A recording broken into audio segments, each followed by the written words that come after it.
Hi, my name is Monsignor John Kasza, pastor of St. James Catholic Church in Novi, Michigan, and this is part of our self-help series.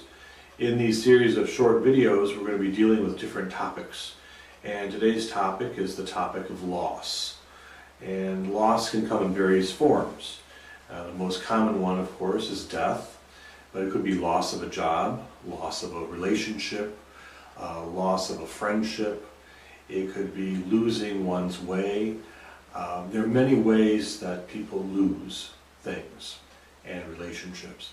And so when that happens, the initial question that people always have is this: why me?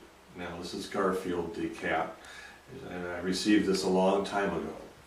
And sometimes this question, why me, can even be when someone gives you something, a new job title, a new project, or puts you in a position that you don't want to be, and you ask this question, why me? Well, those are all related to loss. Because you see, sometimes we think that when we lose something, we're unique. And actually, if you start asking people around your neighborhood, your church, your school, most people have lost something. How do you deal with that?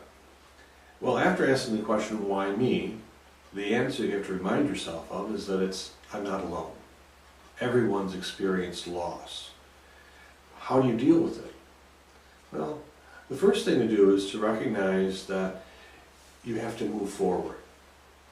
But in order to move forward, you have to look at the past. What did you lose? What was it that you lost? Let's just use an example of a job. Okay, when you lose a job, you're losing the relationships, the friendships you've built up at that organization or place of work. You're losing income. You're losing stability. You're losing a sense of purpose. You're losing a sense of belonging. And ultimately what ends up happening is that you begin to fear. And that's all great to acknowledge. Begin with that. Acknowledge the fact that you've lost something. Grieve it. In other words, say, I'm really sad. I'm depressed, I'm hurt, I'm angry, I'm frustrated. Whatever emotions there are, own those emotions. And then begin a positive way of moving forward. They say you can never change the past, you can only change your future. And so once that occurrence has happened, you then start looking, what am I going to do in the future? Some people become paralyzed and depressed and anxious, and they become immobile. If you find yourself in that kind of situation, it's best to try to get out of it as quickly as possible. Because if you remain immobile, things will never progress. You will always be dwelling in the past instead of looking forward to the future.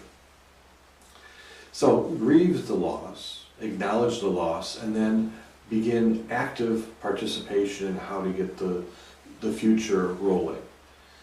And it can be very simple tips, very simple steps, I should say. Get out and meet new people. Get out of the house. Don't become a couch potato. Don't sit around moping and worrying about the past and saying, poor me. Because when you have a pity party, the only one who comes is you.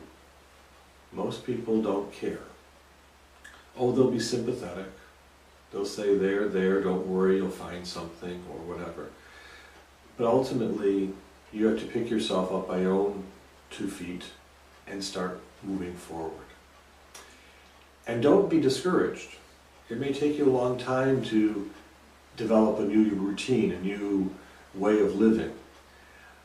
But you do it each day, and you make sure you have a plan. I have a friend who recently lost his job temporarily, and the temptation for him is to sit around at his condo and watch TV. And I said, don't do that.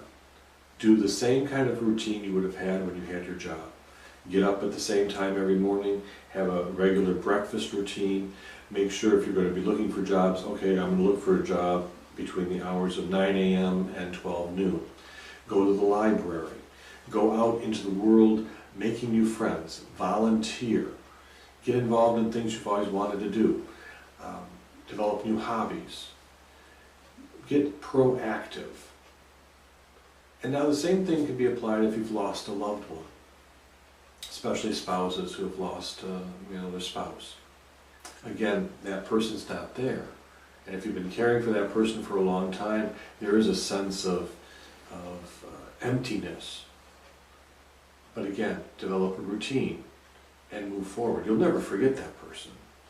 You'll never fully end up, filling that void.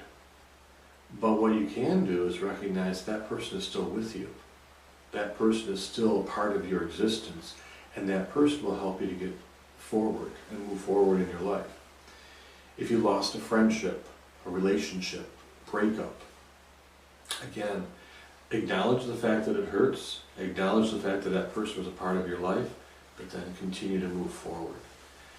And when you end up finding a new way of life, whether it's a new job, a new relationship, or a new group of friends, you ask yourself, okay, how can I use this previous relationship, job, whatever, in helping me to develop these new friendships, in helping me to move forward? We always acknowledge the fact that we can never replace the people or the activities we've done, but we can tap into them as a resource. So as we continue in these series of self-helps, I think the first thing to recognize in this one about loss is to acknowledge the loss, begin a routine to deal with the loss, and then when you finally have the loss behind you in a sense, and you're in a new way of life, tap into those resources of that previous existence as a way of helping you to grow and develop into the person that God wants you to be.